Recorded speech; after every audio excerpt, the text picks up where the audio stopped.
Good Saturday morning, everybody. Chris here with High Seas Cruising, and welcome to this week's episode of What Every Cruiser Wants. Now, we are coming to you from Royal Caribbean's Voyager of the Seas, and since we're out on a cruise, we're going to do this week's episode just a little bit different because when we travel, we don't have all of the same editing equipment that we do at home. So we're going to have to do it just a little bit differently. One, you can see we got Tiffany back over here in the corner. So she's a participant of sorts with us today. She says she's going to listen from over there. She's relaxing on the bed, enjoying some television. We're in between activities right now on the ship, and so she's going to relax while I make this video.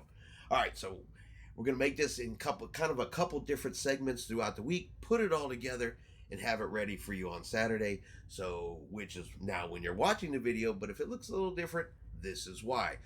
So we're going to start off today. Now, our first one today, it's not a comment, but it is something that happened on a cruise ship that I just thought I'd share with you guys because, you know what, I think it's funny. Why do people think that you can do whatever you want to do on a cruise ship, and then when you get called out for it, you get caught for it, you get in trouble for it, you want to act like the victim and say, oh, well, now I deserve something. Now, this was over on John Heald's page, so I'm going to read this to you of an incident he said happened on a ship, and you guys can give me your opinion. It said, the second vaping incident was from a guest whose teen was caught vaping during a comedy show at the Punchliner.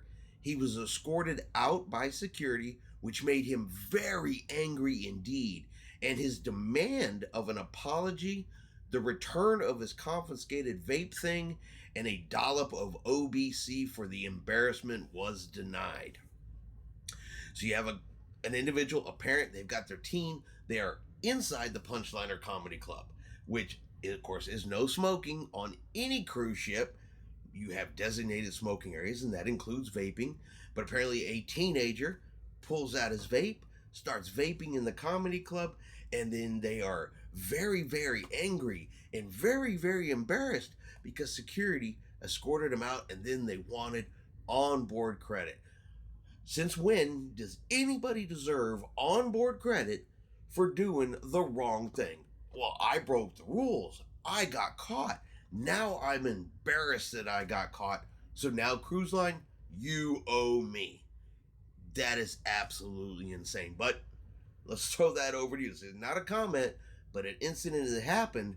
What do you think about this? Where do people come off? Or am I looking at this wrong? And does this person deserve onboard credit for being embarrassed by ship security? All right, let's take a look at our second one and our actual, or I guess would be technically our first comment. Now, we have seen comments like this before, and I'm going to say this time what I said every time before. Why does something that somebody else is doing, somebody else is wearing, why is it affecting your life oh so much? I mean, why does it bother people to the point that they feel they need to write in comments? So let's take a look here, or I'm going to read this one to you guys. It says, we are from Flagstaff, Arizona, so we have to go to Galveston to cruise on the Vista ship. Most of the passengers were from Texas. Now, this is your first part to pay attention to.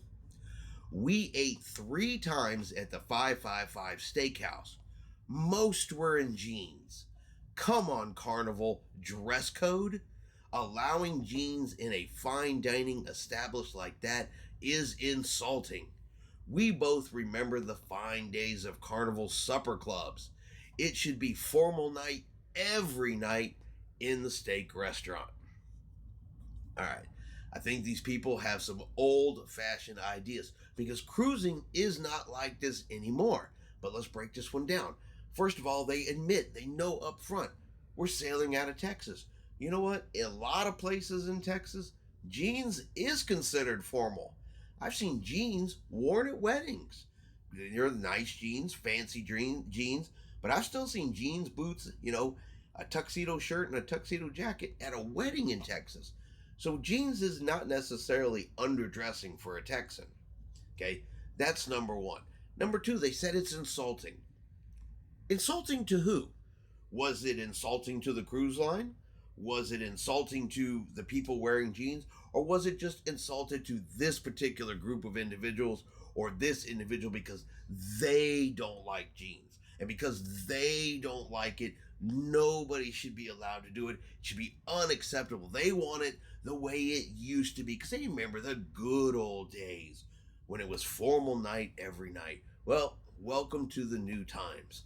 Stuff has changed. Cruising has changed. The atmosphere of cruising has changed. And formal wear, well, it's not as important to a lot of people as it used to be. And it's not really enforced or required by the cruise line all that much.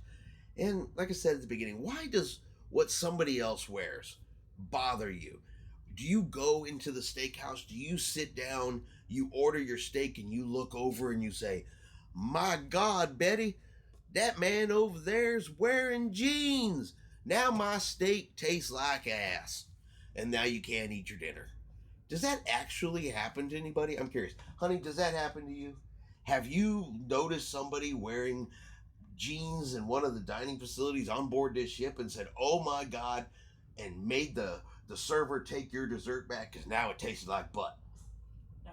No, okay. I can't speak for everybody, but I can speak for two people because you guys heard me ask her. But as usual, let me throw it out here to you. Do you think jeans are acceptable? Do you think that it was insulting? And do you think that cruise lines really should go back to the old way and every night should be a formal night? You guys let me know in the comments. Our next comment, this is what I would call first world problems. That's all I can say when it comes to this comment. But let's take a look at this one. It says, during my earlier Carnival cruises, I used to order creme brulee every night and loved it.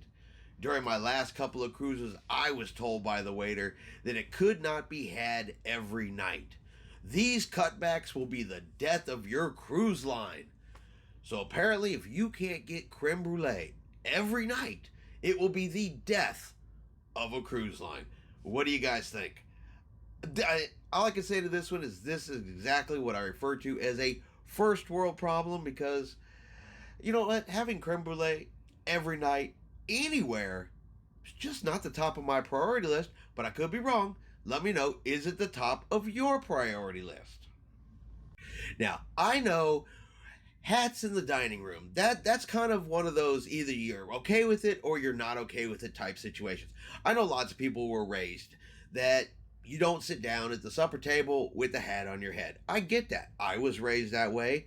I take my hat off when I go to dinner, but I don't live my life to the point where if somebody else is different than me, if somebody else thinks differently than me, or somebody else does something differently than me, then it just ruins my entire day because they are not exactly like me. But for this person, that is really seems like how they felt. It says, my pet peeve is to see someone sit down to dinner with a hat on their head. I do not care if they are a veteran. If the veteran won't remove their hat, I would leave the table. The preponderance of my cruise group said they would too. All right. So we have a preponderance of people that said we would just get up and leave the dinner table, especially if a veteran refuses to remove his hat. Well, you know what? If the fact that a veteran is at your table, eating his dinner, and has a hat on, that bothers you and your preponderance of friends so much, then get up and leave.